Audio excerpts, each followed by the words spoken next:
ومن حيث خرجت فول وجهك شطر المسجد الحرام وحيث ما كنتم فولوا وجوهكم شطره وإنه للحق من ربكم إنني أنا الله لا إله إلا أنا فاعبدني وأقم الصلاة لذكري إن الصلاة كانت على المؤمنين كتابا موقوتا الله أكبر الله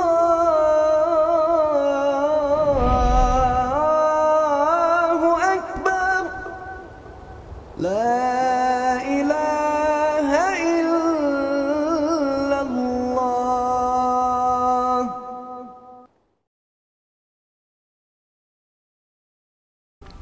السلام عليكم ورحمة الله وبركاته. إن الحمد لله نحمده ونستعينه ونستغفره ونعوذ بالله من شرور أنفسنا ومن سيئات أعمالنا من يهده الله فلا مضل له ومن يضلله فلا هادي له وأشهد أن لا إله إلا الله وحده لا شريك له وأشهد أن محمدا عبده ورسوله يا أيها الذين آمنوا اتقوا الله حق تقاته ولا تموتن إلا وأنتم مسلمون يا أيها الناس اتقوا ربكم الذي خلقكم من نفس واحدة وخلق منها زوجها وبث منهما رجالا كثيرا ونساء واتقوا الله الذي تساءلون به والأرحام إن الله كان عليكم رقيبا يا أيها الذين آمنوا اتقوا الله وقولوا قولا سديدا يصلح لكم أعمالكم ويغفر لكم ذنوبكم ومن يطع الله ورسوله فقد فاز فوزا عظيما أما بعد فإن خير الحديث كتاب الله وخير الهدي هدي محمد صلى الله عليه وسلم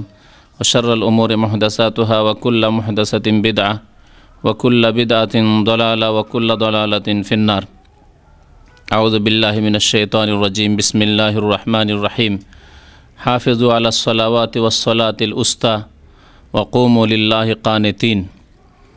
মহান আল্লাহর সমস্ত প্রশংসা যে আল্লাহ পাক রব্বুল আলামিন আমাদের উপর 5 ওয়াক্ত নামাজ ফরজ করেছেন। দরুদ ও সালাম নাজিল হোক প্রিয় নবী মুহাম্মদুর রাসূলুল্লাহ সাল্লাল্লাহু আলাইহি ওয়াসাল্লামের প্রতি, যিনি নামাজের সঠিক পদ্ধতি সহি তরিকার শিক্ষা দান করেছেন। আল্লাহুম্মা সাল্লি আলাইহি আল্লাহুম্মা বারিক আলাইহি। আজকে সালাত সম্পর্কে, নামাজ সম্পর্কে, যে নামাজ হচ্ছে দিনের মূল স্তম্ভ, যে নামাজ ছাড়া ইসলাম কায়েম থাকতে পারে না, যে নামাজ ছাড়া মুসলিম হওয়া যায় না, সেই নামাজ কেমন করে পড়তে হবে, কেমন করে আদায় করতে হবে, এ সম্পর্কে শুরু থেকে শেষ পর্যন্ত সংক্ষেপে আপনাদের সামনে আলোচনা পেশ করব। কারণ অনেক ভাই নতুন আছেন, যারা এখানে হয়তো নতুন আসছেন আর এই নামাজের সহি তরিকা সম্পর্কে হয়তো জানার সুযোগ সুবিধা হয়নি। আর বিশেষ করে ভারত উপমহাদেশে অধিকাংশ মানুষ যেই মাযহাবের ওপর চলে, সেই তরিকায় নামাজ পড়ে, তাতে অধিকাংশ ক্ষেত্রেই নামাজে ভুল রয়েছে, যার ফলে এই নামাজের সংশোধন করতে হবে নবী করিম সাল্লাল্লাহু আলাইহি সাল্লামের সহি হাদিসের আলোকে। নামাজের হেফাজতের কয়েকটি অর্থ রয়েছে, তার একটি অর্থ হচ্ছে নামাজ ওইভাবে আদায় করা যেইভাবে নবী করিম সাল্লাল্লাহু আলাইহি সাল্লাম আদায় করেছেন। যদি ওইভাবে আদায় না করা হয় তাহলে তার হেফাজত হলো না। আল্লাহ পাক বেশ কয়েকটি আয়াতে নামাজের হেফাজতের কথা বলেছেন। মহান আল্লাহ ইরশাদ করছেন সূরা বাকারার আয়াত নম্বর 238-এ, হাফিজু আলাস সালাওয়াত, তোমরা নামাজগুলির হেফাজত করো। তোমরা নামাজগুলির হেফাজত করো। ওয়াসসালাতিল উস্তা, আর বিশেষভাবে সলাতে উস্তার হেফাজত করো। মা আয়েশা রাদিয়াল্লাহু তাআলা আনহা এই আয়াত পাঠ করতেন, তখন সলাতুল উস্তার পরে সলাতুল আসর পড়তেন। অনেকের মতে এটি আগের কেরাতে ছিল, তারপরে তা রহিত করা হয়েছে। আর সেটি সলাতুল উস্তার তাফসির, এতে কোনো দ্বিমত নেই যে সলাতুল উস্তা মধ্যবর্তী নামাজ মানে হচ্ছে আসরের নামাজ। তো আল্লাহ পাক রব্বুল আলামিন নামাজের হেফাজত করতে বলেছেন। আল্লাহ পাক রব্বুল সূরা মুমিনুনের শুরুতে নামাজের হেফাজতের কথা বলেছিলেন, আল্লাযীনা হুম আলা সালাওয়াতিহিম ইউহাফিজুন। সূরা মাআরিজ আল্লাহ পাক রব্বুল আলামিন নামাজের হেফাজতের কথা বলেছেন। মুমিন তারাই, জান্নাতি তারাই, যারা জান্নাতের ওয়ারিস হবে তারা নামাজের হেফাজত করে। নামাজের হেফাজত করতে হবে। নামাজ সম্পর্কে, সালাত সম্পর্কে আল্লাহ পাক সালাত কায়েম করতে বলেছেন। কায়েম করা মানে প্রতিষ্ঠিত করা। যদি কায়েম করতে হয় সালাত, প্রতিষ্ঠিত করতে হয়, তার বিভিন্ন দিক রয়েছে। তার মধ্যে একটি গুরুত্বপূর্ণ দিক হচ্ছে যে নামাজ ওইভাবে আদায় করতে হবে যেইভাবে নবী করিম সাল্লাল্লাহু আলাইহি ওয়াসাল্লাম আদায় করেছেন। এই মর্মে মনে রাখবেন যে নবী করিম সাল্লাল্লাহু আলাইহি ওয়াসাল্লামের বাতানো তরিকা মোতাবেক যদি কোনো ইবাদত বন্দেগী না হয়, সে ইবাদত কবুল হবে না। যে কোনো ইবাদত, নামাজ হোক আর অন্য কোনো ইবাদত হোক, ইবাদত নিজের খেয়াল খুশি করলে হবে না, বরং ইবাদত যেহেতু আল্লাহ পাকের, এবং আল্লাহ পাক কেমন ইবাদত পছন্দ করেন তা তাঁর নবীর মাধ্যমে সাল্লাল্লাহু আলাইহি ওয়াসাল্লাম, নবীর মাধ্যমে তিনি জানিয়ে দিয়েছেন যে আমি এই রকম ইবাদত পছন্দ করি, সুতরাং সেই রকম ইবাদত করতে হবে। মা আয়েশা রাদিয়াল্লাহু তাআলা আনহার খুব প্রসিদ্ধ হাদিস রয়েছে যে কোনো ইবাদত বন্দেগী কবুল হওয়ার শর্ত সম্পর্কে। সহিহ মুসলিমে রয়েছে, সহিহ বুখারীতেও এই হাদিস রয়েছে। মান আমিলা আমালান লাইসা আলাইহি আমরুনা, যে যদি কেউ এমন কোনো আমল করে, আর সবচাইতে গুরুত্বপূর্ণ আমল হচ্ছে মুসলিম জীবনে সালাত, নামাজ। ওমর ফারুক রাদিয়াল্লাহু তাআলা আনহু ইরশাদ করছেন যে ইন্না আহাম্মা উমুরিকুমুস সালাহ, তোমাদের জীবনের সবচাইতে গুরুত্বপূর্ণ কাজ হচ্ছে সালাত, নামাজ। সবচাইতে গুরুত্বপূর্ণ কাজ হচ্ছে নামাজ। ফামান দাইয়াহা, সুতরাং কেউ যদি নামাজকে নষ্ট করে তাহলে তার সমস্ত আমলকে সে নষ্ট করতে পারে। তার দ্বারা যে কোনো হারাম কাজ হইতে পারে, যে কোনো ফরজ অজেব তার দ্বারা পরিত্যাগ হইতে পারে, যে কোনো অন্যায়, জুলম, অত্যাচার, গুনাহ, পাপ তার দ্বারা হতে পারে। ফামান দাইয়াহা, যে ব্যক্তি নামাজকে নষ্ট করলো সেই ব্যক্তি ফাহুয়া লিমা সিওয়াহা আদিয়া, তাহলে সে অন্য অন্য ইবাদতকে আরও বেশি নষ্ট করবে, সে অন্য অন্য আমলকে আরও নষ্ট করবে, অন্য অন্য পাপ করে সে সীমা লঙ্ঘন করবে, আল্লাহ পাকের আদেশ নিষেধ লঙ্ঘন করবে সে। তো নবী করিম সাল্লাল্লাহু আলাইহি ওয়াসাল্লাম ইরশাদ করেছেন মান আমিলা আমালা, যে ব্যক্তি এমন কোনো আমল করলো লাইসা আলাইহি আমরুনা, আমল তো করলো, বেনামাজি নয়, তাহলে বেনামাজির যা পরিণাম হবে ইনশাআল্লাহ তাআলা আগামী অনুষ্ঠানগুলিতে বেনামাজি সম্পর্কে তার দুনিয়ার পার্থিব বিধান এবং পরলৌকিক বিধান, আখিরাতের বিধান, বিস্তারিত এই দুটি বিষয় আলোচনা করার ইচ্ছা আছে, যাতে করে মুসলিম ভাইয়েরা সতর্ক হতে পারেন। কারণ আমাদের সমাজে নামাজ ছাড়াকে এমন কোনো অপরাধ মনে করা হয় না, আর নামাজ কায়েম করাকে, নামাজ পড়াকে এত গুরুত্বপূর্ণ কাজ মনে করা হয় না। সব কাজ সেরে যদি সময় হইল তাহলে শেষখানে ওটা থাকলো, শেষ জীবনে থাকলো, সারা জিন্দগি পার করে শেষ জীবনে সময় সুযোগ হলে নামাজ পড়ল। আর দোষ ত্রুটি হিসাবে এটাকে তেমন ধরা হয় না। অনেক দোষের কারণে বোনের বিয়ে দেবেন না, মেয়ের বিয়ে দিবেন না সেই ছেলের সাথে, কিন্তু নামাজ পড়ে না, কোনো দোষের ব্যাপার নাই। আমরা সেই মুসলিম সমাজের লোক আমরা, কারণ মুসলিম জাতি নামাজের গুরুত্ব বুঝে না। নামাজ না থাকলে দিন নেই, ইসলাম নেই, সে মুসলিম নয়, এ কথা বুঝে না। তো ইনশাআল্লাহ তাআলা দুনিয়ার হুকুম এবং আখিরাতের হুকুম, এই দুইটি বিষয় সম্পর্কে জরুরি আমাদের জানা প্রত্যেকের, যে বেনামাজির কি অবস্থা পৃথিবীতে শরীয়তের দৃষ্টিতে, কোরআন এবং হাদিসের দৃষ্টিতে, আর আখেরাতে তার কি অবস্থা হবে। তার আগে আজকে নামাজের তরিকাটা শুদ্ধ করে নেন, কারণ অনেকের নামাজে হয়তো ভাবছেন যে আমার নামাজ ঠিক আছে, কিন্তু অনেক ভুল আছে।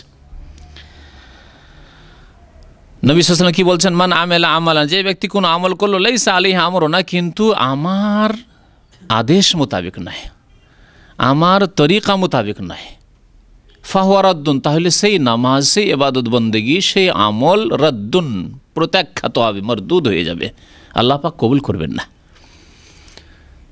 তাহলে এই হাদিস দ্বারা বোঝা যায় যে নামাজ পড়ার জন্য প্রথম শর্ত কি, যে নামাজ নবী করিম সাল্লাল্লাহু আলাইহি সাল্লামের তরিকা মোতাবেক হইতে হবে, তারপরে নামাজ পড়েন আপনি।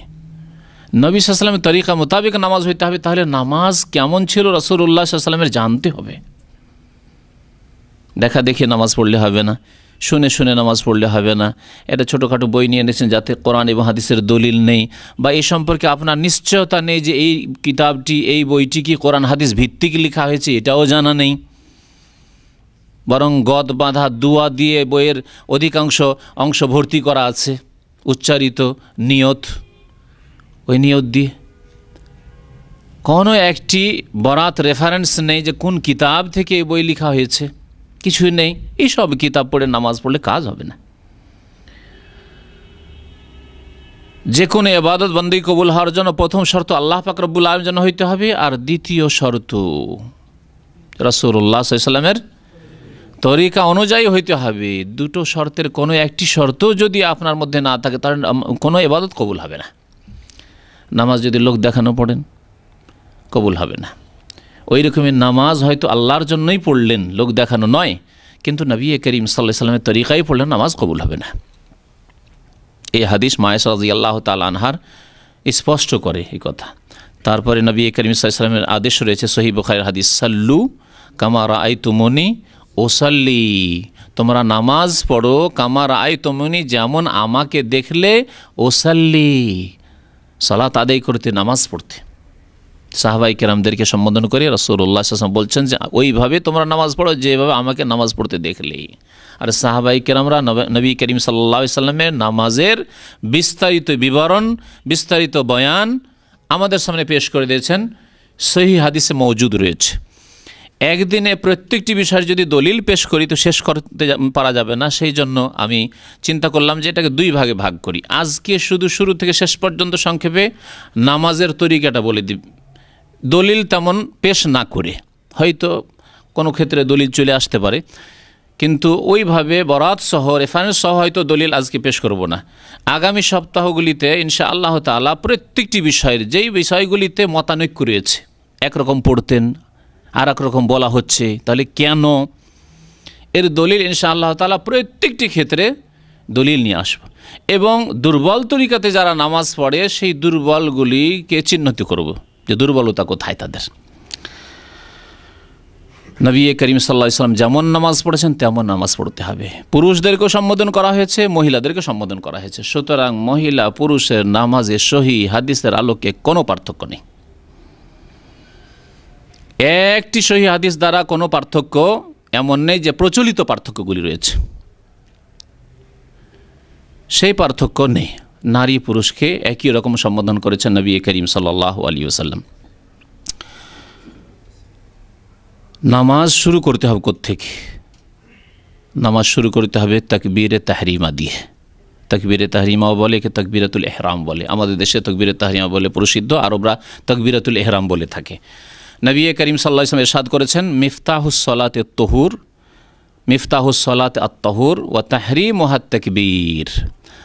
সলাতের চাবি হচ্ছে আত-তাহুর, পবিত্রতা অর্জন করা, গোসল ফরজ থাকলে গোসল করা, আর বেউজু থাকলে অজু করা, তাহারাত দুটো কি শামিল। এ হচ্ছে চাবি। যদি আপনার অজু না থাকে নামাজ হবে না। ও তাহরিমুহাত তাকবীর, নামাজের তাহরিমা হচ্ছে, নামাজের আরম্ভ শুরু হচ্ছে যাতে দুনিয়ার কাজ এবং কথা হারাম হয়ে যায়। এই জন্য এই তাকবীরকে তাকবীরে তাহরিমা বলা হয়। এমন তাকবীর যা হারামকারী, দুনিয়ার কথা কাজকে হারাম করে দিয়েছে। তো নামাজ শুরু হবে তাকবীরে তাহরিমা দিয়ে, আল্লাহু আকবার, এই দিয়ে নামাজ শুরু হবে। এই হাদিস স্পষ্ট করে। ওয়া তাহলিল ওয়া তাসলিম, আর নামাজ শেষ হবে সালামের সাথে। নামাজের শুরু বলে দিয়েছেন নবী করিম সাল্লাল্লাহু আলাইহি ওয়াসাল্লাম, এবং শেষ বলে দিয়েছেন এই হাদিসে, মিফতাহুস সালাতি আত-তাহুর ওয়া তাহরিমুহা তাকবীর ওয়া তাহলিলুহা তাসলিম। তাহলে তাকবীরে তাহরিমা দিয়ে নামাজ শুরু করে তার আগে কোনো কাজ নেই। কিন্তু যেই ভুল ঢুকে আছে এক শ্রেণীর মযহাবধারী ভাইদের নামাজে, তা হচ্ছে তাকবীরের আগে কয়েকটি কাজ। একটি কাজ হচ্ছে উচ্চারণ করে নিয়ত পড়া, নিয়ত করা নয়। নিয়ত প্রত্যেক আমলের করতে হবে, কিন্তু নিয়তের স্থান হচ্ছে অন্তর্হৃদয়। ইন্নামাল আমালু বিন্নিয়াত, মানুষের কর্ম নির্ভর করে নিয়তের ওপর। আপনি মসজিদে আসছেন, উজু করে নিয়ত করে আসছেন নামাজ পড়ব, কোন ওয়াক্ত পড়বেন তাও মনে মনে আছে, তাই এসেছেন। যেমন আজকে বক্তব্য শোনার জন্য এই নিয়তে এসেছেন, সেই রকম মসজিদে গেছেন। আবার যখন একামত হয়ে গেল, কাদ কামাতিস সালাহ বলা হলো, তখন ভালো করে অন্তরে গেঁথে যাচ্ছে যে আমি এখন ফরজে দাঁড়াতে যাচ্ছি। এর নামই হচ্ছে নিয়ত। নিয়ত করা শরীয়তে রয়েছে, এবং নিয়ত প্রত্যেক আমলের করা আবশ্যক ফরজ, আর নিয়ত পড়া শরীয়তের বাইরের কাজ, বিদাত, অতিরিক্ত কাজ। নিয়ত পড়া যে কোনো ইবাদত বন্দেগীর জন্য হচ্ছে একটি বিদাত কাজ, যা নবী করিম সাল্লাল্লাহু আলাইহি ওয়াসাল্লামের জামানায় ছিল না, সাহাবাই কেরামের জামানায় ছিল না, তাবেইন এজামদের জামানায় ছিল না, তাবেইনের জামানায় ছিল না।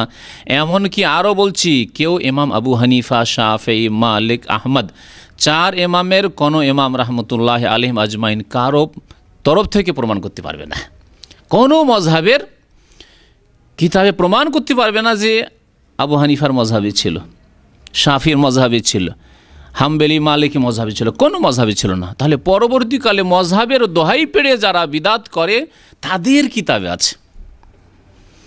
আবু হানিফা রহমতুল্লাহ আলাইহির কিতাবে তার মতে নেই, তার নামে দোহাই পেড়ে যারা হানাফির নাম কিন্তু কাজে হানাফি নয়, তাদের কিতাবে আছে। নিয়ত পড়া শরীয়তে নেই, কোরআনে তো নেই, হাদিসেও নেই, ফিকহের কিতাব, বিশুদ্ধ কিতাবেও নেই। একটি ভুল। দুই নম্বর ভুল হচ্ছে মুক্তাদিরা বলে ইক্তাদাইতু বিহাযাল ইমাম, বলে না? বাঙালিরা আবার বেশি পটু, এরা আরবিতে বলে। পাকিস্তানি, উর্দু ভাষী অন্যরা ও তো আরবি মুখস্থ করে না, শুরু করতা হুঁ মে, কি বলে ওরা, এইভাবে উর্দুতে বলে, তারা নিজের ভাষায় বলে। নিয়াত করতা হুঁ ওয়াস্তে আল্লাহকে, 4 রাকাত নামাজ, এশা কি কেবলা রুখ হোকার, এইসব করে তারা। ওদের বিদাতিরা উর্দু ভাষায় বিদাত করে, আর আমাদের বিদাতিরা আরবি ভাষায় বিদাত করে। এই ক্ষেত্রে মুক্তাদি হলো সেজন্য বলবে ইক্তাদাইতু বিহাযাল ইমাম, ভুল। আমি এই ইমামের অনুসরণ করছি, আপনি দাঁড়াচ্ছেন পিছনে, ওই যে অন্তরে, ওইটি হচ্ছে আপনার ইক্তেদার, মুখে বলা বিদাত। এইরকমই ইমামদের জন্য গদ বাধা তৈরি করা আছে কিতাবগুলিতে, ওই নুরানি নামাজ শিখার বিদাতি কিতাবগুলিতে। আনা ইমামুন, আমি ইমাম, লেমান হাজারা, যারা এসে গেছে, ওয়ামাল্লাম ইয়াহজুর, যারা এখন আসেনি পরে আসবে, তাদের সবার ইমাম হয়ে গেলাম, বলতে হবে নাকি? 2 বিদাত হইল, ট্রিপল বিদাত দিয়ে নামাজ শুরু হয়, তাহলে 1 বিদাতই তো নামাজ হবে না। আর 3 বিদাত দিয়ে যদি নামাজ শুরু করে, কেমন করে নামাজ হবে? তৃতীয় বিদাত করে জায় নামাজের দোয়া পড়া, মুসাল্লার দোয়া, ইন্নী ওয়াজহাতু ওয়াজহিয়া লিল্লাযী ফাতারাস সামাওয়াতি পড়ে। দোয়াটি হাদিস আছে, কিন্তু ক্ষেত্র ভুল করে বিদাত বানিয়ে দিয়েছে, জায়গা ভুল করে বিদাত বানিয়ে দিয়েছে। দোয়া সহিহ হাদিস রয়েছে, মুসলিম শরীফে রয়েছে। তো আগামী সপ্তাহে প্রত্যেকটি দলিল নিয়ে আসবো, যে দোয়া হাদিস আছে এবং কোনখানে পড়ার কথা আছে, তাও নিয়ে আসবো। তারপরে তাকবীরে তাহরিমা দিলেন, তার সাথে রফুল ইয়াদাইন করবেন। রফুল ইয়াদাইন মানে 2 হাত উঠানো, 2 হাত উঠাবেন কানের লতি পর্যন্ত বা কাঁধ পর্যন্ত। ইবনে ওমর রাদিয়াল্লাহু তাআলা আনহুর হাদিস রয়েছে, হাজওয়া মানকাবাইহি, কাঁধ পর্যন্ত যথেষ্ট। আর কেউ যদি কানের লতি আর একটু বেশি উঠায়, কিন্তু কাঁধ ধরা নয়, এভাবে নয়, এইভাবে নামাজ শুরু করবে। তারপরে পড়বে নামাজ শুরু করার দোয়া, যাকে হাদিসের ভাষায় বলা হয়েছে দুআউল ইস্তিফতাহ, আরম্ভ করার দোয়া, সালাত আরম্ভ করার দোয়া, যা আমাদের দেশের ভাষায় সানা নামে প্রসিদ্ধ। সানা নাম পড়ে গেছে, কারণ আমাদের দেশে যে এই দোয়াটি পড়ে, সেখানে তাতে আল্লাহ পাকের সানা গুণগান রয়েছে বলে শুধু তারা ওই একটি দোয়া পড়ে ওর নামে সানা দিয়েছে। তা হচ্ছে আবু দাউদের হাদিস, বুখারী মুসলিমে নেই, অন্য হাদিসগুলিতে রয়েছে সুবহানাকা আল্লাহুম্মা রাব্বানা ওয়া বিহামদিকা আল্লাহুম্মা গফিরলি, এই দোয়াটি যেহেতু আল্লাহ পাকের তসবিহ গুণগান এতে সানা রয়েছে, প্রশংসা রয়েছে, সেজন্য এর নাম সানা দিচ্ছে। কিন্তু এই ক্ষেত্রে প্রায় 7টিরও বেশি দোয়া রয়েছে। নবী সাল্লাল্লাহু আলাইহি ওয়াসাল্লাম বিভিন্ন সময় বিভিন্ন দোয়াগুলি পড়তেন। এটি একটি দোয়া, বুখারী শরীফে রয়েছে আল্লাহু বাইদ বাইনি ওয়া বাইনা খাতায়া কামা বা'আতা বাইনাল মাশরিকি। কখনো কখনো এটিও পড়বেন। নবী সাল্লাল্লাহু আলাইহি ওয়াসাল্লাম ফরজ নামাজ এগুলি পড়তেন।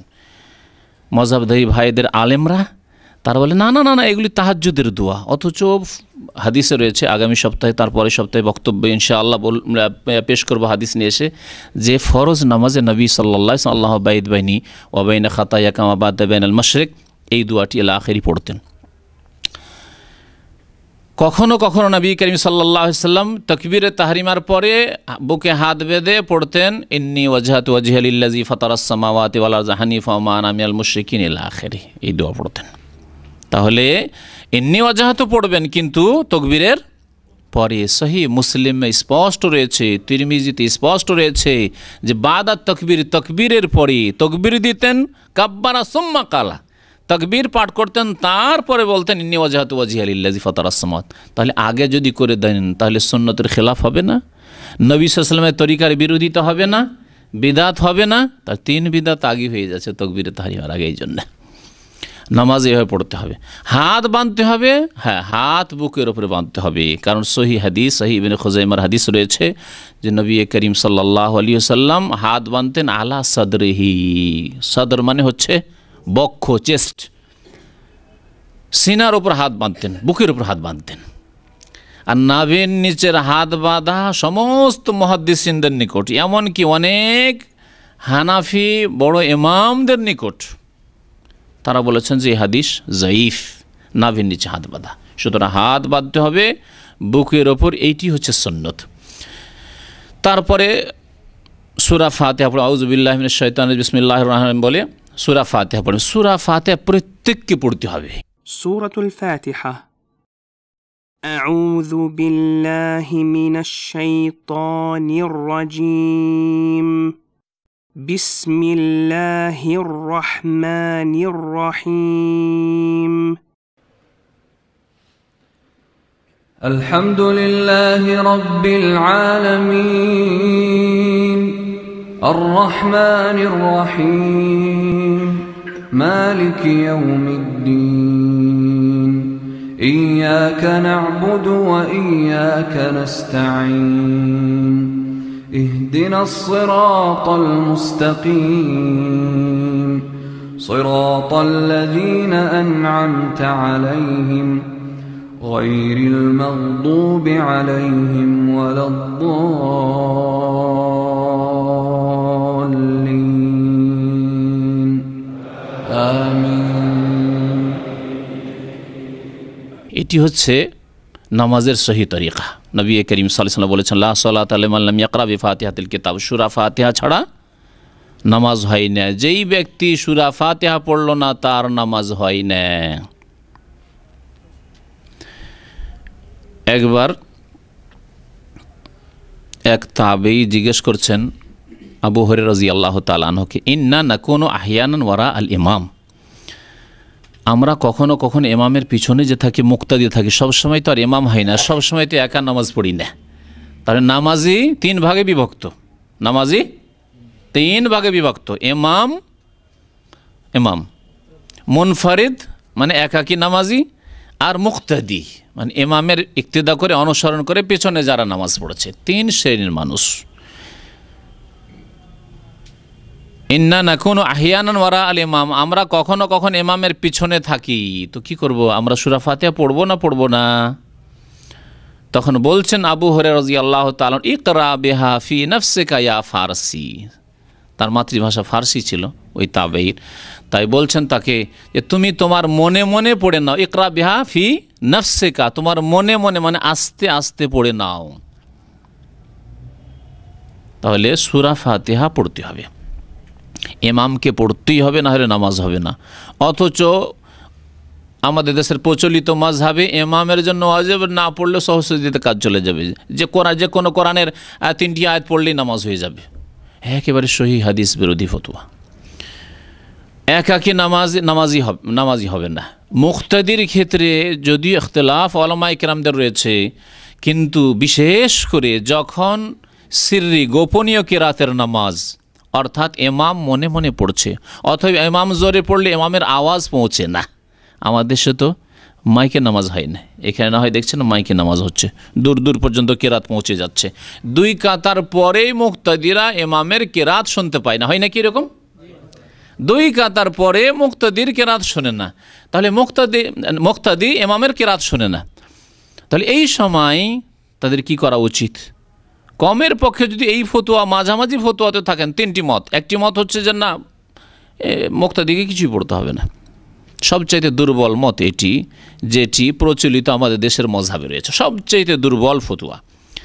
মাঝামাঝি ফতোয়া হচ্ছে যে যখন শোনেন না তখন পড়বেন, আর যখন শোনেন তখন শুনতে হবে, যাতে কোরআনের আয়াত আর হাদিসের সমন্বয় হয়ে যায়। তাদের মত ইমাম আহমদ রহমতুল্লাহ আলাইহি, ইমাম মালিক রহমতুল্লাহ আলাইহি, 4 ইমামের 2 ইমাম এইদিকে গেছেন যে শুনছেন তখন শুনে নিলেন যথেষ্ট, আর পড়বেন না।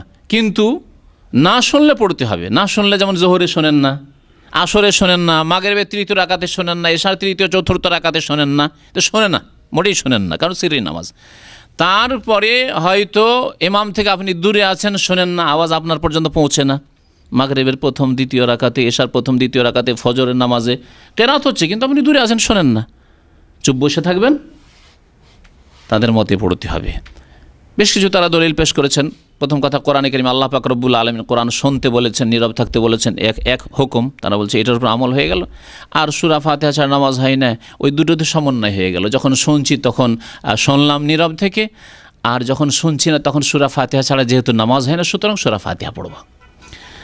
ইমাম বুখারী রহমতুল্লাহ আলাইহি, ইমাম শাফি রহমতুল্লাহ আলাইহি আর বহু সাহাবায়ে কেরাম তাদের মত হচ্ছে যে না, সর্ব অবস্থায় সূরা ফাতিহা পড়তে হবে।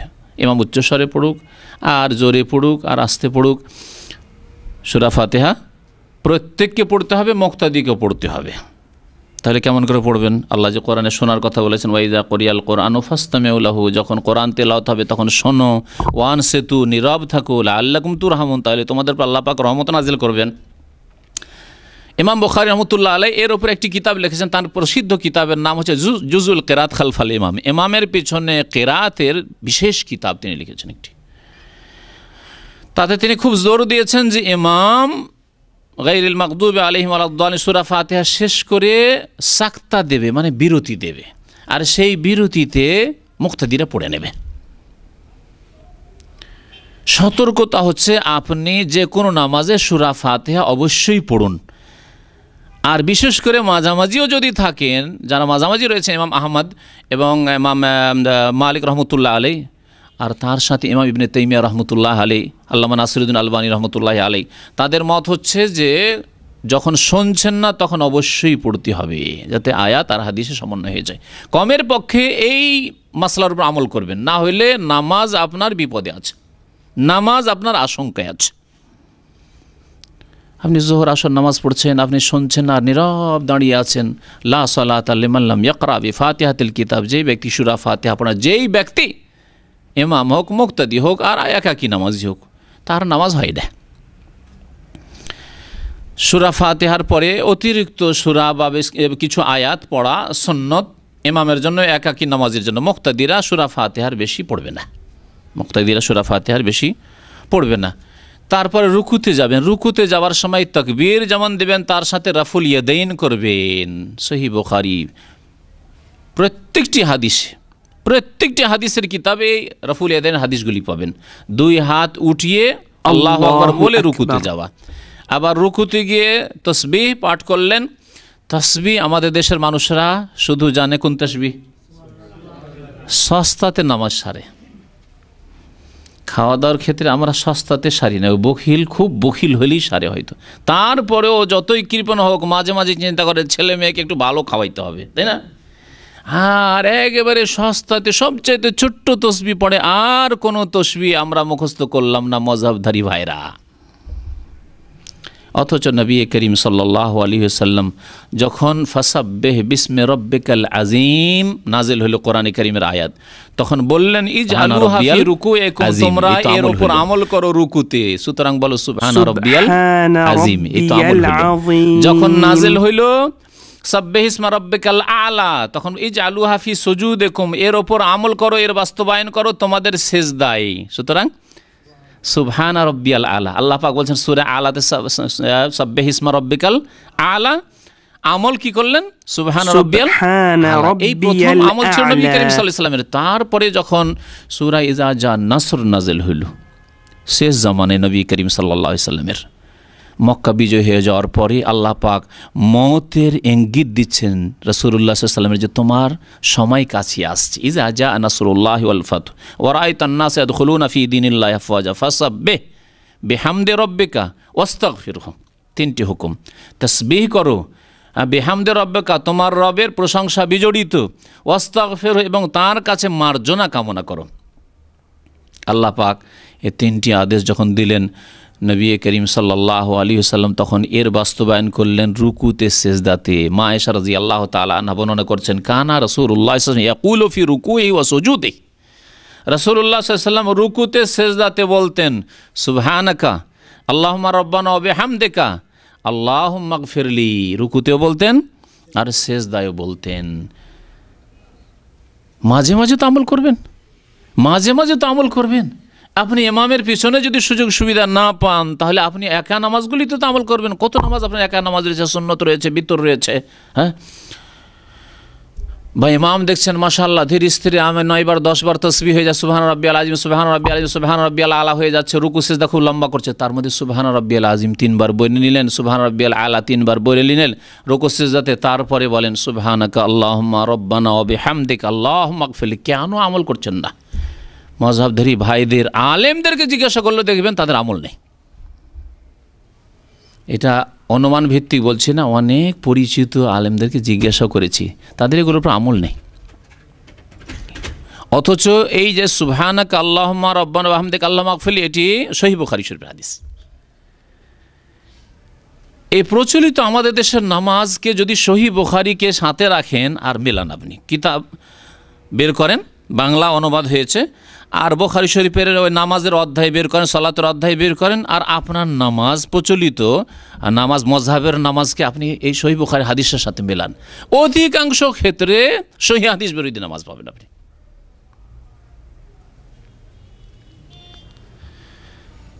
সূরা ফাতিহা যখন পড়া হইল তখন আমিন বলতে হবে, আমিন জোরে বলতে হবে, এটি সহিহ বুখারী শরীফের হাদিসে রয়েছে। এছাড়াও আরও অন্যান্য হাদিসে রয়েছে। সহিহ বুখারী শরীফে রয়েছে যে আব্দুল্লাহ বিন জুবাইর রাদিয়াল্লাহু তাআলা আনহু, প্রখ্যাত সাহাবী এবং মক্কাতুল মুকাররমার খলিফা, তিনি এত জোরে মসজিদ নববীতে আমিন বলছেন যে আম্মানা ইবনু জুবাইর এবং তার পিছনে যারা ছিল সবাই জোরে আমিন বললেন, হাত্তা আন্না লিল মসজিদে লা লাজ্জাতান, মসজিদ বেজে উঠল, মসজিদ আওয়াজে বেজে উঠল, কাঁচা মসজিদে বেজে উঠে, তাহলে কত জোরে আমিন তারা বলেছেন উচ্চ স্বরে। আর আমিন আজকাল মযহাবধারী ভাইদের ইন্ডিয়া, বাংলাদেশ, পাকিস্তান, তাদের মসজিদে জোরে বলা চরম অপরাধ। সমস্ত নজরগুলি এমন পড়বে আপনার উপরে যে বদ নজর লাগিয়ে ফেলবে, বদ নজর লাগিয়ে দেবে উপরে। চোখ দিয়ে মারা যদি সম্ভব হইতো তো মেরেই দিত, এই অবস্থা। সহিহ বুখারী শরীফের হাদিস। আরো হাদিস আছে মাদ্দা বিহা সাউতাহু, নবী করিম সাল্লাল্লাহু আলাইহি সাল্লাম উচ্চ স্বরে মাদ্দা টান দিয়ে আমিন টান দিতেন। মাদ্দা মানে টান দেওয়া, জাহারা মানে উচ্চ স্বরে করা, এইসব শব্দগুলি সহিহ হাদিসে এসেছে। তো ওইভাবে নামাজ পড়তে হবে সুন্নতি তরিকা নামাজের। রুকু থেকে যখন উঠলেন তখন আবার রফুল দেন সামি আল্লাহু লিমান হামিদা, ইমাম বলবেন মুক্তাদির বলেন রব্বানা ওয়ালাকাল হামদ, তার সাথে যদি বাড়িয়ে দেন হামদান কাসীরান তাইয়িবান মুবারাকান ফি, তো ভালো কথা। কারণ এই হাদিসের বড় ফজিলত রয়েছে। একটি হাদিস রয়েছে নবী করিম সাল্লাল্লাহু আলাইহি ওয়াসাল্লাম বললেন, এক সাহাবী বলেছিলেন 30-এর বেশি আমি ফেরেশতাকে দেখি তারা দৌড় দিচ্ছে এই নেকিটাকে আল্লাহ পাকের কাছে নিয়ে যাওয়ার জন্য। তবে রব্বানা ওয়ালাকাল হামদ বলে দেওয়া যথেষ্ট। যেমন অন্য হাদিসে রয়েছে, ইজা কাল ইমাম সামি আল্লাহু লিমান হামিদা, ইমাম যখন বলবে সামি আল্লাহু লিমান হামিদা ফাকুলু, তোমরা বলো রব্বানা ওয়ালাকাল হামদ বা রব্বানা ওয়ালাকাল হামদ, যথেষ্ট। এই সময় রাফুল ইয়াদাইন করবেন, হাত উঠাবেন। তাহলে হাত উঠার কতটি স্থান হইল? তাকবীরে তাহরিমায়, রুকুতে যাওয়ার সময়, রুকু থেকে ওঠার সময়, আর 4 রাকাত বিশিষ্ট নামাজ বা 3 রাকাত বিশিষ্ট নামাজে যখন প্রথম আত্তাহিয়াত, প্রথম তাশাহুদ পড়ে উঠবেন, আল্লাহু আকবার বলে উঠলেন, তখন আবার ওয়াইজা কামা মিনার রাকাতাইনি, নবী করিম সাল্লাল্লাহু আলাইহি ওয়াসাল্লাম যখন 2 রাকাত নামাজ পড়ে উঠতেন, 4 রাকাত নামাজে বা 3 রাকাত নামাজে, মানে তাশাহুদ পড়ে উঠতেন, তো রাফা কাযালিকা আব্দুল্লাহ বিন ওমর রাদিয়াল্লাহু তাআলা আনহু বলছেন, সহিহ মুসলিম শরীফের হাদিস, যে রফুল ইয়াদাইন আবার করতেন। তাহলে এই 4টি ক্ষেত্র হচ্ছে হাত উঠিয়ে নামাজ পড়ার, এভাবে নামাজ পড়তে হবে। নামাজ মোটামুটি 1 রাকাত হয়ে গেল। যদি কোনো মাসলা মাসাইল ছুটে মনে রাখবেন এবং আলোচনার শেষে আবার জিজ্ঞেস করবেন। নামাজে তাশাহুদ অত্যন্ত গুরুত্বপূর্ণ, আত্তাহিয়াত যাকে তাশাহুদ বলা হয়। হাদিসে রয়েছে যে নবী করিম সাল্লাল্লাহু আলাইহি সাল্লাম সাহাবায়ে কেরামদেরকে তাশাহুদ শেখাতেন। সাহাবারা বলছেন, কানা রাসূলুল্লাহ সাল্লাল্লাহু আলাইহি ওয়াসাল্লাম ইউআল্লিমুনা তাশাহুদ কামা ইউআল্লিমুনা সূরাতা মিনাল কুরআন। রাসূলুল্লাহ সাল্লাল্লাহু আলাইহি ওয়াসাল্লাম আমাদেরকে তাশাহুদ শিখাতেন, আত্তাহিয়াত শিখাতেন, যেমন কোরআনে কারীমের কোন সূরা শিখাতেন গুরুত্ব দিয়ে। আত-তাহিয়াতু লিল্লাহি ওয়াস-সালাওয়াতু ওয়াত-তাইয়্যিবাতু আসসালামু আলাইকা আইয়ুহান নাবিয়্যু ওয়া রাহমাতুল্লাহি ওয়া বারাকাতুহু আসসালামু আলাইনা ওয়া আলা ইবাদিল্লাহিস সালিহিন আশহাদু আল্লা ইলাহা ইল্লাল্লাহ ওয়া আশহাদু আন্না মুহাম্মাদান আবদুহু ওয়া রাসূলুহু। এত গুরুত্ব। অনেক মুসলিম ভাইদের দেখা যায় যে তাশাহুদ মুখস্থই নেই, অথবা কিছু আছে কিছু নেই। প্রথম তাশাহুদ পড়া হচ্ছে ওয়াজিব। যদি ছুটে যায়, অনিচ্ছাকৃত ভুলে গেছে, তাহলে সেই ঘাটতি পূরণ হবে সাজদা দিয়ে। এখানে জেনে রাখা ভালো যে নামাজের ক্ষেত্রে 3 রকমের হুকুম আহকাম রয়েছে, বিধিবিধান রয়েছে। এক শ্রেণীর বিধিবিধানকে বলা হয় রুকুন, ওর বহু বচন জমা হচ্ছে আরকান, মানে পিলার। তো নামাজের 14টি রুকুন রয়েছে। নামাজের মধ্যে শুরু থেকে শেষ পর্যন্ত 14টি রুকুন রয়েছে, পিলার, এগুলি ফরজ পিলার। এগুলির কোনো একটি যদি ছুটে যায় তাহলে নামাজ হবে না। যদি রাকাতের মধ্যে রুকুন হয় তাহলে ওই রাকাত নষ্ট হয়ে যাবে, হবে না। আর যদি গোটা নামাজের রুকুন হয় তাহলে নামাজই নষ্ট হয়ে যাবে। রাকাতের রুকুন যেমন সাজদা, সিজদা করা, রুকু, যদি কোনো রাকাতে রুকু ছুটে গেছে, দাঁড়িয়ে আছেন ওইদিকে রুকু ইমামের হয়ে গেছে, তারপরে রুকু গেলে হবে, রুকুই হয়নি আপনার, তো রুকু না করে সেজদায় চলে গেছেন, সেজদা করেছেন, 2টো সেজদার একটি সেজদা করেছেন আর একটি করেননি, তাহলে ওই রাকাত নষ্ট হলে যে রাকাতের রুকুন আপনার ছুটে গেল। যদি গোটা নামাজের রুকুন হয়, যেমন শেষ তাশাহুদ, শেষ বৈঠকে এসে গেছে, নামাজ শেষ হতে অল্প কিছু সময় বাকি আছে, আর ওই সময় এমন আপনার জরুরি হয়ে গেছে হয়তো কাজায়ে হাজাতের বাথরুমে যাওয়ার, নামাজ থেকে উঠে চলে, নামাজ হবে? কারণ সালাম রুকুন, সালাম ছুটে গেছে। বা বসলেন হয়তো তাশাহুদে, কিন্তু তাশাহুদ পড়লেন, আত্তাহিয়াত পড়লেন না, শেষ তাশাহুদ পড়লেন না। এইরকমই নবী করিম সাল্লাল্লাহু আলাইহি ওয়াসাল্লামের ওপর সালাত পেশ করে, আল্লাহুম্মা সাল্লি আলা মুহাম্মদ, যে দরুদ ইব্রাহিমি বলে আমাদের দেশের মানুষরা, সালাতে ইব্রাহিমি, এই সালাতে ইব্রাহিমি পড়লেন না, এগুলি রুকুন। যদি না পড়েন তো নামাজ, পুরো নামাজ হবে না। কারণ নবীর প্রতি দরুদ পেশ করা আর নবী সাল্লাল্লাহু আলাইহি সাল্লামের ওপর সালাম পেশ করা, অর্থাৎ আত্তাহিয়াতু আসসালামু আলাইকা আইয়ুহান নবী ওয়া রাহমাতুল্লাহি ওয়া বারাকাতুহু, এগুলি হচ্ছে রুকুন। ছুটে গেলে নামাজই হবে না। তো এইভাবে নামাজ পড়তে হবে। নামাজের মধ্যে প্রথম হচ্ছে তাহলে 14টি কি বললাম? রুকুন। বাকি 8টি হচ্ছে ওয়াজিব। 8টি হচ্ছে ওয়াজিব। এই ওয়াজিবগুলির কোনো একটি যদি ছুটে যায় তাহলে কি করতে হবে? ইচ্ছা করে ছাড়লে নামাজ হবে না। কিন্তু যদি ভুলবশত ছুটে যায় তাহলে সহজ সেজদা দিলে কি হয়ে যাবে? হ্যাঁ, ঘাটতি পূরণ হয়ে যাবে। যেমন প্রথম তাশাহুদ, প্রথম বৈঠক, 2 রাকাত নামাজ পড়ে বসতে হবে, আপনি ভুলে গিয়ে উঠে গেছেন, উঠে দাঁড়িয়ে সোজা দাঁড়িয়ে গেছেন, আর ফিরে যাবেন না, কারণ ওয়াজিব ছুটেছে, এর ঘাটতি পূরণ হয়ে যাবে সহজ সেজদা দিয়ে। বা বসেছেন কিন্তু তাশাহুদ পড়েননি হয়তো, তাহলে ওয়াজিব ছুটলো, সহজ সেজদা দেবেন। এইরকমই তাকবীরে তাহরিমা ছাড়া বাকি তকবীরগুলি ওয়াজিব। তো ওয়াজিব হলো দ্বিতীয় স্তরে। বাকি যতগুলি কাজ রয়েছে শুরু থেকে শেষ পর্যন্ত 14 এবং 8, এই কত হলো? 22টি। এই 22টি কাজ বা কথা আমল নামাজের মধ্যে, এগুলি হচ্ছে রুকুন আর ওয়াজিব, বাকিগুলি হচ্ছে সুন্নত। বাকিগুলি সুন্নত। বাকিগুলির মধ্যে রাফুল ইয়াদাইন করা, বাকিগুলির মধ্যে সূরা ফাতিহার সাথে আরেকটি সূরা বা কয়েকটি আয়াত মেলানো, বাকিগুলির মধ্যে হচ্ছে তসবিহ একাধিকবার পড়া, 3 বার 5 বার 7 বার এই রকম করে তসবিহ পড়া, বাকিগুলির মধ্যে হচ্ছে আমিন জোরে বলা, এগুলি হচ্ছে সব সুন্নত। সুন্নত মানে ছেড়ে দেওয়া নয়। আমি অনেক সময় বলি, কারণ সুন্নত আমাদের দেশের মানুষকে বললে কার সুন্নত এর পরোয়া করে না। সুন্নত সুন্নত শুনলে মহাবিপদ। সুন্নত মানে সারা জিন্দেগি ছেড়ে দাও, সারা জীবন ছেড়ে দাও না, কখনো যদি ছুটে যায়, কখনো আমিন আপনার ছুটে গেল, হয়তো কখনো রাফুল এদিন ছুটে গেল। আর এই নয় যে সারা জীবন আপনি জানলেন অথচ সারা জীবন সুন্নত, যাক সুন্নত ছেড়ে দিলেন আপনি, অথচ এমন কোনো সমস্যা নয় যে বড় সমস্যা সৃষ্টি করবে। হ্যাঁ, যদি বড় সমস্যা সৃষ্টির আশঙ্কা থাকে বা বড় বড় রোগ আপনার গ্রামে আছে, তাহলে এই সুন্নতগুলির পিছনে না পড়ে বড় রোগগুলি সারাতে হবে। গ্রামের লোক কবর মাজার পূজা করে, পীরের মুরিদ হয়, শিরক বিদআতে ডুবে রয়েছে, তাজিয়া আর মিলাদ আর কোরআন খানি আর বকশানো আর বহু শিরক বিদআতে লিপ্ত আছে, তাহলে আপনাকে বড় বড় রোগের চিকিৎসা আগে করতে হবে। তাহলে আমিনের ঝামেলায় না গিয়ে আর রফুল এদেনে না গিয়ে আগে বড় বড়গুলি সংশোধন করেন।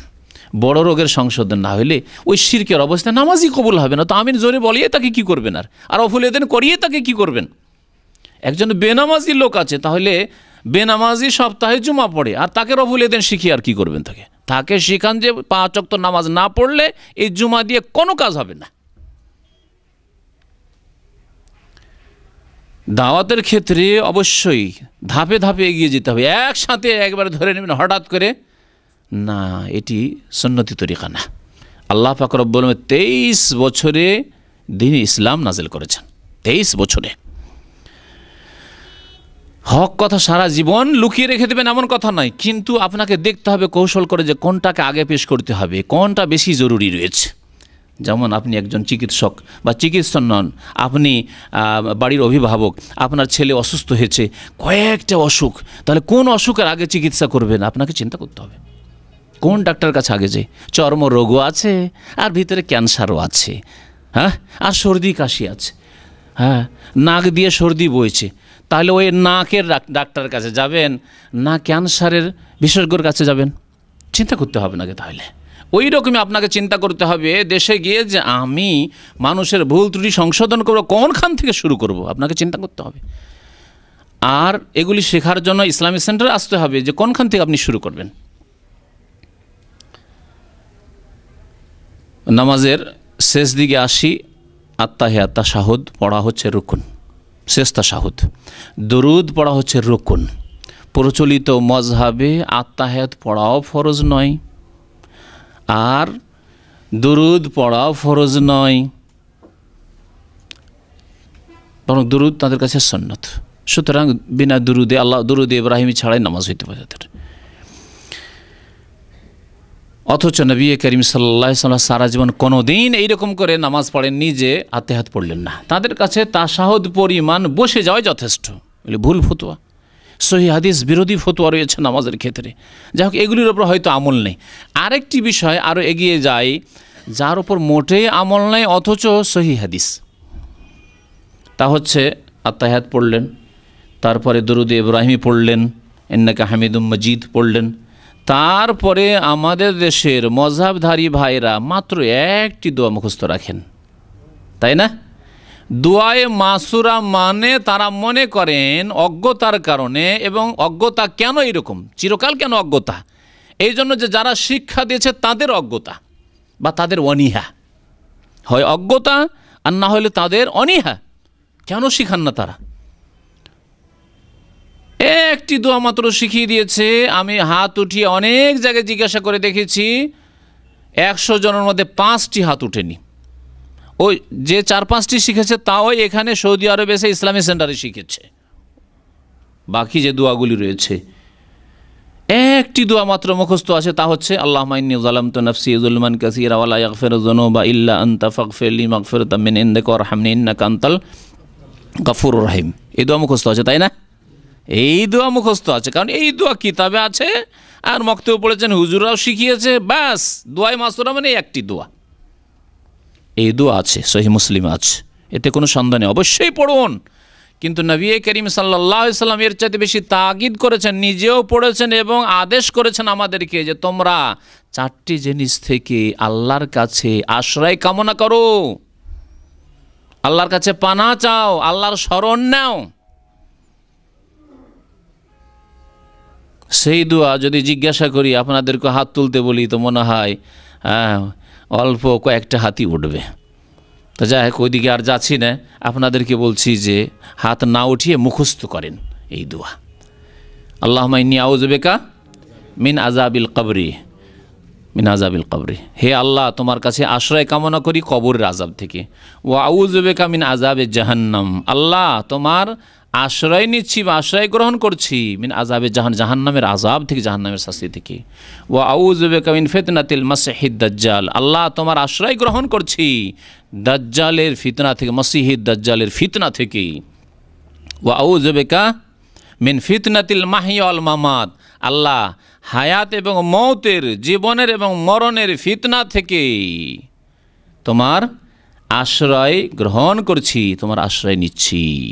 আরেকটি হাদিসে আর একটু বাড়তি আছে সহিহ বুখারীতে, ওয়া আউযু বিকা মিনাল মাসামি ওয়াল মাগরাম, আল্লাহ গুনাহ থেকে এবং ঋণ থেকে তোমার আশ্রয় কামনা করছি, আশ্রয় চাইছি বা তোমার শরণ নিচ্ছি, তোমার আশ্রয় গ্রহণ করছি। নবী করিম সাল্লাল্লাহু আলাইহি সাল্লাম যখন এই দোয়া পড়তেন ঋণের বেশি বেশি, তখন এক সাহাবী জিজ্ঞাসা, ইয়া রাসূলুল্লাহ আপনি খুব বেশি বেশি কেন ঋণ থেকে আশ্রয় কামনা করছেন আল্লাহর? নবী করিম সাল্লাল্লাহু আলাইহি ওয়াসাল্লাম বললেন যে কারণ মানুষ যখন ঋণ নয় অভ্যস্ত হয়ে যায়, তখন অভ্যাস খারাপ হয়ে যায়, অভ্যাস খারাপ হয়ে যায়, ঠিক মতো সময় মতো টাকা পয়সা দিতে পারে না, পরিশোধ করতে পারে না, তখন মিথ্যার আশ্রয় নিতে হয়, মিথ্যার আশ্রয় নিতে হয়। ভাই আগামী সপ্তাহে দিয়ে দেবো, ভাই অমুক বাড়ি দিয়ে দেবো, ভাই অমুক দিনে দিয়ে দেবো, হ্যাঁ কোথায় আছেন ভাই, দেখা করতে চাও, দেখা করবে না, সেই জন্য আছে এক জায়গায়, বলছে আরেক জায়গায় দূরে আছি। কতগুলি মিথ্যা ওখানে গিয়ে জড়িয়ে যায়। সেই জন্য আমি এই ঋণ থেকে আশ্রয় কামনা করছি আল্লাহ পাক রব্বুল আলামিনের নিকট। এই দোয়া অবশ্যই মুখস্থ করবেন, কারণ নবী সাল্লাল্লাহু আলাইহি ওয়াসাল্লাম পড়েছেন যে কোনো নামাজে, আর তার সাথে আদেশও করেছেন। অনেক উলামায়ে কেরামের নিকটে এই দোয়া পড়া ওয়াজিব। এই দোয়া 4টি জিনিস থেকে আল্লাহর আশ্রয় চাওয়া, আল্লাহর কাছে আশ্রয় চাওয়া হচ্ছে ওয়াজিব, অবশ্যই মুখস্থ করবেন। এছাড়াও নবী করিম সাল্লাল্লাহু আলাইহি ওয়াসাল্লাম হাদিসে রয়েছে রব্বানা আতিনা ফিদ দুনিয়া হাসানা ওয়া ফিল আখিরাতি হাসানা ওয়া কিনা আযাবান্নার। এই দোয়া পড়া। দোয়ায়ে মাসুরা মানে কি? বলছিলাম যে দোয়ায়ে মাসুরা অর্থ আমাদেরকে বোঝানো হয়নি। কে বলতে পারেন দেখি দোয়ায়ে মাসুরা মানে? আমি বললাম যে আল্লাহুম্মা ইন্নী যালামতু নাফসি যুলমান কাসীরা, শুধু এইটি দোয়ায়ে মাসুরা নয়। তাহলে দোয়ায়ে মাসুরা মানে কি? আমার দেশের মানুষ দোয়ায়ে মাসুরা মানে শুধু ওই দোয়াটি ভাবে। হ্যাঁ বা এর চাইতে বেশি যদি ভাবে তো ভাবে যে ওই নামাজের শেষখানে সালামের আগে যে দোয়াগুলি পড়ে সেগুলি হয়তো দোয়ায়ে মাসুরা, তাই না? সেটাও ভুল। তো দোয়ায়ে মাসুরা মানে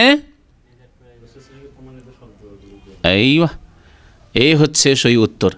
মাসুরা শব্দটি ইসিম মাফুল আসার থেকে, আসার মানে হাদিস, হাদিসের 3টি নাম আছে বা 4টির নাম বলতে পারি। হাদিসকে হাদিস বলা হয়, হাদিসকে সুন্নাহ বলা হয়, হাদিসকে খবর বলা হয়, হাদিসকে আসার বলা হয়। 4টি নাম হাদিসের।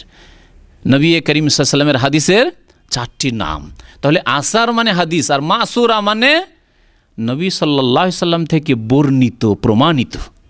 তাহলে হাদিসের দোয়াগুলিকে দোয়ায়ে মাসুরা বলা হয়। যে কোনো দোয়া হাদিসে রয়েছে, সহিহ হাদিসে রয়েছে, তার নাম হচ্ছে দোয়ায়ে মাসুরা।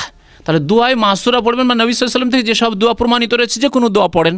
তারপরেও সহিহ বুখারী শরীফে হাদিস রয়েছে যে তাশাহুদ পড়ার পরে, তারপরে দুরুদ পড়ার পরে ওয়ালিয়াতাখাইয়ার মিনাল মাসআলাতি আজাবাহু ইলাইহি, তারপরে তোমার যা পছন্দ তাই তুমি দোয়া করো, আল্লাহর কাছে সওয়াল করো, যাচ্ছা করো, চাও, আজাবাহু ইলাইহি, যা তোমাকে ভালো লাগে। সুতরাং এখানে দোয়ায় মাসুরাতেই যে সীমিত থাকতে হবে তাও জরুরি নয়। আপনার এমন কিছু প্রয়োজন আছে যে আপনি দোয়ায় মাসুরাতে খুঁজে পাচ্ছেন না, আল্লাহ পাকের কাছে আপনি চাইতে পারেন। এইভাবে নামাজকে শিখতে হবে। ওয়া তাহলিলুহা তাসলিম, শেষখানে সালাম ফিরে নামাজ শেষ করতে হবে। আসসালামু আলাইকুম ওয়া রাহমাতুল্লাহ। যদি কেউ তার সাথে ওয়া বারাকাতুহু বলে তাও আবু দাউদের হাদিসে রয়েছে। সুতরাং আসসালামু আলাইকুম ওয়া রাহমাতুল্লাহি ওয়া বারাকাতুহু যদি কেউ বলে সহি রয়েছে, কিন্তু প্রসিদ্ধ যেটি নবী করিম সাল্লাল্লাহু আলাইহি ওয়াসাল্লাম থেকে, তা অধিকাংশ সময় আসসালামু আলাইকুম ওয়া রাহমাতুল্লাহ বলতেন, আসসালামু আলাইকুম ওয়া রাহমাতুল্লাহ বলতেন। এইভাবে নামাজ শেষ হবে। তাহলে সালাম ফিরলে নামাজ শেষ হয়ে গেল। আমাদের দেশে সালাম ফিরলে নামাজ শেষ হয় না। হ্যাঁ, নামাজ শেষ হয় না। কারণ আরে শুরুতে 3টা বিদাত করেছি, তো শেষে কিছু করব না, এমনিতে ছেড়ে দেবো, বিদাত দিয়ে ঘিরে দেবো দুই দিক থেকে। ফাসেকদের রোজার কথা মনে পড়ছে, ছোটোকালে যারা বেরোজাদার তাদের কথা শুনতাম। তারা বলতো যে শুরুতে 1-2টা রোজা রেখে দেবো আর শেষ দিকে 2টা রোজা দেবো, দুই দিক থেকে ঘিরে দেবো রোজাকে। তো এইরকমই বিদাতিদের নামাজ, শুরুতে 3 বিদাত করেছি, নামাজের শেষখানে 1-2টা বিদাত করে নামাজকে বিদাত দিয়ে ঘিরে দেবো। এই হলো অবস্থা তাদের নামাজের। ফাসেকদের রোজার যা অবস্থা, এদের বিদাতিদের নামাজের অবস্থা, বড় আফসোস লাগে। সালাম ফিরার পরে আপনার কাজ আছে, কাজে হাজাত, বাথরুমের প্রয়োজন আছে, এটা তো নয় খুব জরুরি হয়ে গেল। আপনার গাড়ি, এখানে দেখেন গাড়ি অনেক সময় পার্কিং পাওয়া যায় না। হ্যাঁ, আপনি কারো গাড়িকে আপনি ভিতরে রেখে চলে এসছেন, আপনি পার্কিং করে, পার্কিং ঠিকভাবে নেই, অথবা রোডের উপর রাখা আছে, একটু লেট করলে আপনার ফাইন লাগতে পারে, গারামা লাগতে পারে, অথবা আপনার তাড়াতাড়ি প্যাসেঞ্জার আছে, প্যাসেঞ্জারকে আপনারা অপেক্ষা করবে, অথবা আপনার কফিল বলেছে না তাড়াতাড়ি দোকান খুলবে। কারণ ফরজ ইবাদত বন্দেগী করার জন্য আপনাকে পারমিশন দেয়। সুন্নতের জন্য মালিক যদি বলে না আমার ব্যবসা লস হচ্ছে, কারণ আপনি বেতন নিচ্ছেন, তাহলে বেতনের বিনিময়ে ডিউটি করা ফরজ আপনার। আর সুন্নত নামাজ পড়ার জন্য আপনার অনেক সময় আছে, আপনি নিজের সময় পড়েন, জরুরি নয় যে আপনার মালিককে এত সময় দিতে হবে। যদি দেই তাহলে জাযাহুল্লাহু খায়রা, আর ভালো মানুষ। কিন্তু সবাই তো আর এত ভালো মানুষ নয় যে সুন্নত পড়ার জন্য আর অতিরিক্ত কাজ করার জন্য আপনাকে সময় দিবে, তাড়াতাড়ি দোকানটা খুলবে। এরকম বহু কাজ থাকতে পারে। আমাদের ছেলে মেয়েকে অনেকে সময় মাদ্রাসা থেকে নিতে হয়, এরকম কাজ থাকতে পারে। একটুর জন্য ছেলে মেয়েদের অসুবিধা হয়ে যেতে পারে, একা পড়ে যেতে পারে মাদ্রাসার গেটে, স্কুলের গেটে। এরকম বিভিন্ন সময় রয়েছে। সুতরাং এইভাবে বাধ্য করা মানুষকে যে না সালামের পরে বসে থাকতে হবে, আর বসে 1 মিনিট সময় দেওয়া হয় না, সাথে সাথে সালাম ফেরার সাথেই, এ আরেকটি ভুল বিদাত। এক তো বিদাত যে সম্মিলিত মুনাজাতের এক বিদাত রয়েছে, দ্বিতীয় বিদাত সালাম ফেরার সাথেই একবারে আমিন রব্বানা যালামনা আনফুসানা ওয়া ইল্লাম তাগফির লানা ওয়া তারহামনা লানাকুনান্না মিনাল সাথে সাথে। আচ্ছা, যদি এটা না করে তো আরেকটা দৃশ্য দেখেছি, বিদাতের দৃশ্য। যদি দেখো যে না মোনাজাত হচ্ছে না, সৌদি আরব মোনাজাত হচ্ছে না। মক্কাতে একবার হজের ডিউটিতে ছিলাম, মিসফালায়, মসজিদে বুখারিতে, মিসফালার শেষ দিকে আছে। তো ওখানে ওই তুরস্কের লোকেরা গোটা মসজিদটাই নামাজ পড়ে, ওখানে তাদের হজের বিল্ডিং ছিল।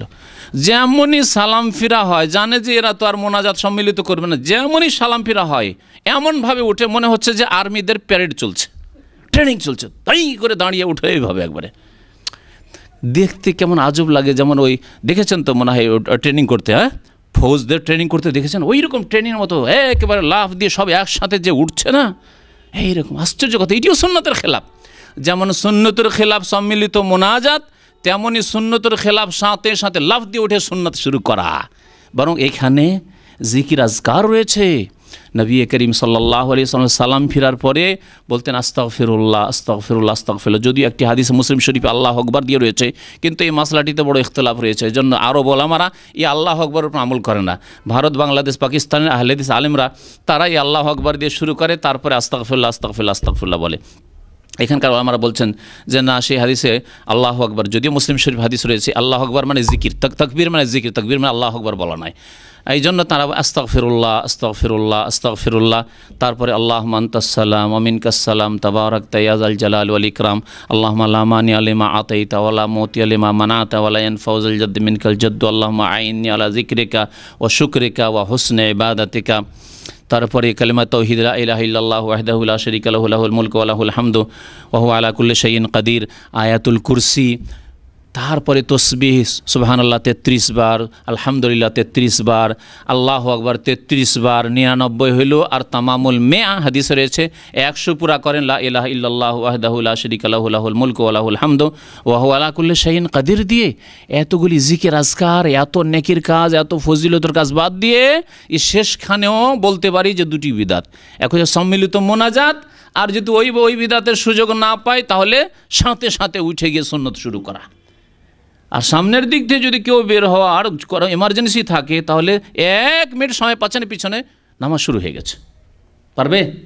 যেইভাবে নামাজ শুরু হয়ে যায়, কারো যদি প্রয়োজন থাকে তো বেরোতে পারবে, মুশকিল হয়ে যাবে, নামাজের সামনে দিয়ে যেতে হবে, হারাম কাজ তাকে করতে হবে। তো মোটামুটি সংক্ষেপে এই নামাজকে আমি আপনাদের সামনে পেশ করার চেষ্টা করলাম।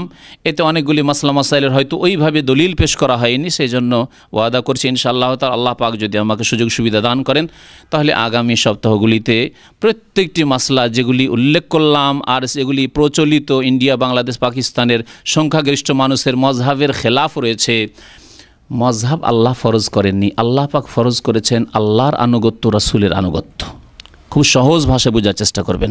আতিউল্লাহ ওয়া আতিউর রাসূল, তোমরা আল্লাহর আনুগত্য করো, আল্লাহর কথা মানো, আল্লাহর দিন মানো, আর রাসূলের কথা শোনো, কথা মানো। ওয়ামাই ইউতিইর রাসূলা ফাকাদ আতা আল্লাহ, যারা রাসূলুল্লাহ সাল্লাল্লাহু আলাইহি ওয়াসাল্লামের আনুগত্য করলো, রাসূলকে মানলো, রাসূলুল্লাহ সাল্লাল্লাহু আলাইহি ওয়াসাল্লামের মতো নামাজ পড়লো, তার আল্লাহরই আনুগত্য করলো। কোথাও বলা হয়নি যে আলেমদের, ইমামদের আনুগত্য করো। বড়দের আনুগত্য রয়েছে কিন্তু শর্ত সাপেক্ষ রয়েছে। যদি কোরআন সুন্নাহর অনুকূলে হয়, নবী সাল্লাল্লাহু আলাইহি ওয়াসাল্লামের সুন্নত মোতাবেক হয় নামাজের ক্ষেত্রে, তাহলে আনুগত্য করতে হবে ইমাম সাহেবের মজহাবের। আর যদি নবী সাল্লাল্লাহু আলাইহি ওয়াসাল্লামের সহিহ হাদিসের খেলাফ ওই নামাজ হয়, আপনার প্রচলিত নামাজ, তাহলে ছেড়ে দিয়ে রাসূলুল্লাহ সাল্লাল্লাহু আলাইহি ওয়াসাল্লামের আনুগত্য করতে হবে। তাহলে ওই নামাজ পাওয়া যাবে, ওই ইবাদত পাওয়া যাবে যে ইবাদত আল্লাহ পাক পছন্দ করেন এবং সেই ইবাদত কবুল করার ওয়াদা করেছেন। আল্লাহ পাক যেন আমাদেরকে সত্য কথা বোঝার, হক কথা বোঝার এবং তার প্রতি আমল করার তৌফিক দান করেন। আল্লাহ পাক আমাদের অতীতের ভুল ভ্রান্তি যেন মাফ করে দেন।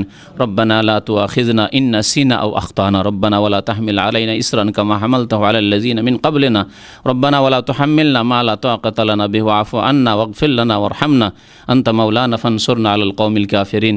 আল্লাহ পাক যা অতীতে আমাদের নামাজ বা অন্যান্য ইবাদত বন্দেগীতে অন্যান্য কাজে ভুল হয়েছে, আল্লাহ তুমি মাফ করে দাও। না জেনে যা করেছেন আল্লাহ পাক মাফ করে দেবেন। কিন্তু সহিহ নামাজ শিক্ষা বলে দেওয়া হইল, তারপরে আমলও করলেন না আর যাচাই করলেন না, দুটোর একটা করতে হবে আপনাকে। হয় যদি আমার কথার উপর আস্থা থাকে তাহলে এইভাবে নামাজ পড়েন আপনি, আর যদি আপনার কিছু দ্বিধাদ্বন্দ্ব থাকে যে না আমার আরও কিছু জানার প্রয়োজন রয়েছে, তাহকিক, রিসার্চ, তদন্তের প্রয়োজন রয়েছে, তাহলে বেশ কিছু কিতাব রয়েছে, সেগুলি কোরআন হাদিস ভিত্তিক নামাজের উপর লেখা হয়েছে, সেগুলি পড়েন, দলিল প্রত্যেকটির পাবেন, তাহলে আপনি নামাজকে সংশোধন করে নিতে পারবেন। নামাজের উপর অনেকগুলি বই লেখা হয়েছে, তার মধ্যে 1-2টি বইয়ের নাম বলি আপনাকে। আরবি ভাষায় লেখা হয়েছে, বাংলায় অনুবাদ হয়েছে, ঢাকাতে বইগুলি পাবেন। এমন নয় যে দেশে পাওয়া যায় না, কিন্তু দেশে হাজার হাজার বিদাতি ভুল ভ্রান্তিতে ভরা বইয়ের মধ্যে 10-20টা 50টা 100টা হয়তো ভালো বই আছে, খুঁজেই পান না। তখন মকসুদুল মোমেনের বিদাতি কিতাব কিনলেন, হ্যাঁ, নিয়ামুল কোরআনের মতো বিদাতি কিতাব কিনলেন, বেহেশতি যাওয়ার মতো ভুল ভ্রান্তিতে ভরা বিদাতি কিতাব কিনলেন, ওইসব কিতাব কিনেন, কিন্তু সহি কিতাব খুঁজে পান না ইসলামিক লাইব্রেরিতে গিয়ে। এজন্য আমাদের কাছে একটা লিস্ট আছে, সেই লিস্ট নিয়ে গিয়ে কিতাবগুলি কিনবেন। ভালো কিতাবগুলি বাংলাদেশেও যথেষ্ট পাবেন আপনি।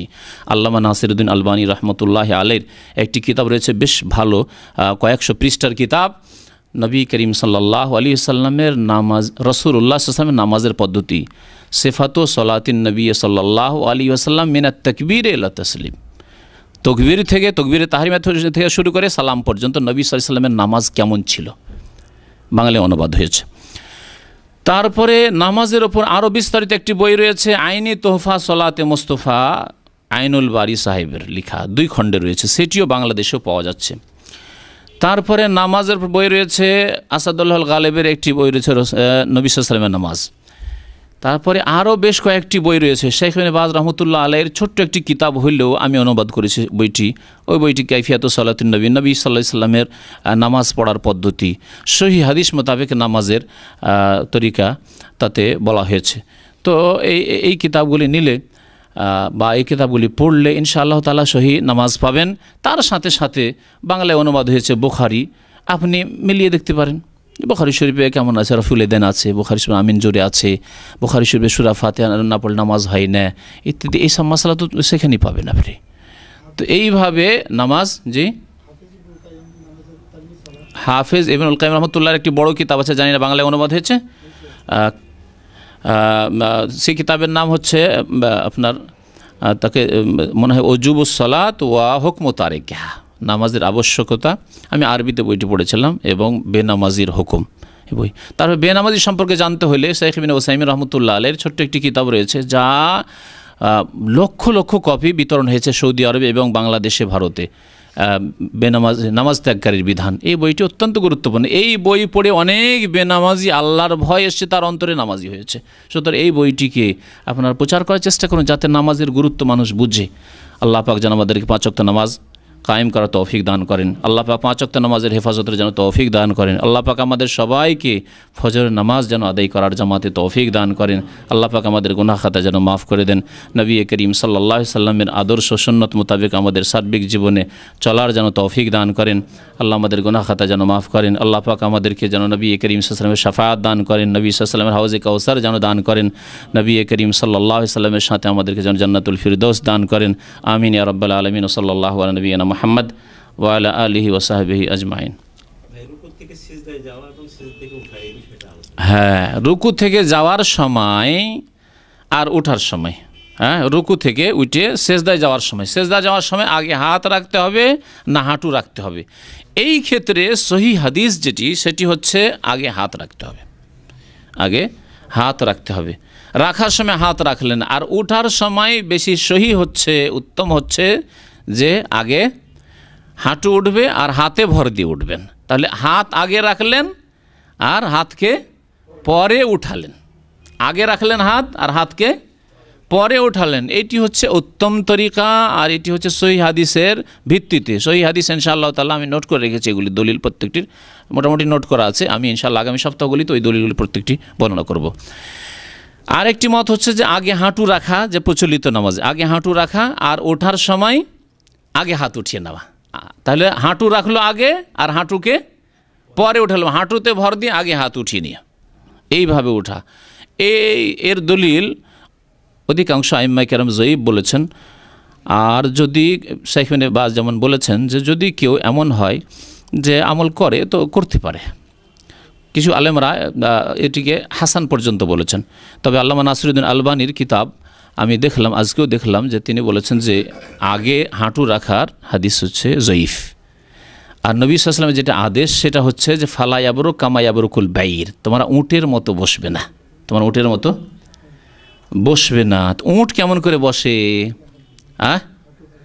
আগে হাঁটু রাখে, উটের হাঁটু এইভাবে ধরতে হবে। উটের হাঁটু তার সামনের পায়ে আছে, সামনের পায়ে হাঁটু আছে, পিছনের পায়ে হাঁটু নেই, হাঁটু আছে সামনের পায়ে, তা হাঁটু পাড়ে তারপরে বসে। তোমরা হাঁটু পেড়ে বসিও না, এই ব্যাখ্যা করা হয়েছে এই হাদিসে ফালা ইয়াবরুক কামা ইয়াবরুকুল বাইর। তারপর ওয়াল ইয়াদা ইয়াদাইহি কাবলা রুকবাতাইহি, দুই হাত আগে রাখো হাঁটুর আগে। যদি ইবনুল কাইয়িম রহমতুল্লাহ আলাইহি কোরআন সুন্নাহর আলেম হওয়া সত্ত্বেও তার তাহকিক, তার গবেষণা এর বিপরীত, সেই জন্য এই ক্ষেত্রে আমরা কঠোরতা অবলম্বন করি না। বেশ কিছু সালাফি আলেমগণ এদিকে গেছেন যে হাঁটু আগে রাখতে পারে বা রাখার কথাই তারা প্রাধান্য দিয়েছেন। কিন্তু অধিকাংশ আইম্মায়ে কেরাম যারা সহি হাদিস মোতাবেক নামাজ শিখিয়েছেন, তারা আগে হাত রাখতে বলছেন আর পরে হাঁটু, আর উঠাবার সময় আগে হাঁটু ওঠান আর পরে হাত ওঠান। এটি আশা করি সহি। হ্যাঁ, ওটি একটা মশলা ইনশাআল্লাহ তাআলা ওই হাদিস উল্লেখ করে দেওয়া হবে। সেজদা করার সময় সেজদা করার সময় 7টি অঙ্গের উপর সেজদা করতে হবে। নবী সাল্লাল্লাহু আলাইহি ওয়াসাল্লাম বলেছেন উমিরতু আন আসজুদা আলা সাবআতি আযম, আমাকে আদেশ করা হয়েছে 7টি অঙ্গের উপরে সেজদা করার জন্য। 7টি অঙ্গ জানাই আছে, হ্যাঁ, 2 হাত, হ্যাঁ, 2 পা আর 2 হাঁটু 6টা হইল, আর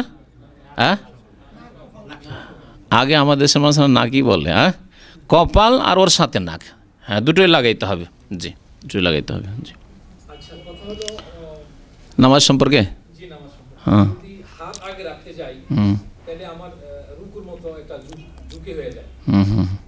অভ্যাস নাই, সেজন্য অভ্যাস করেন। আচ্ছা আচ্ছা,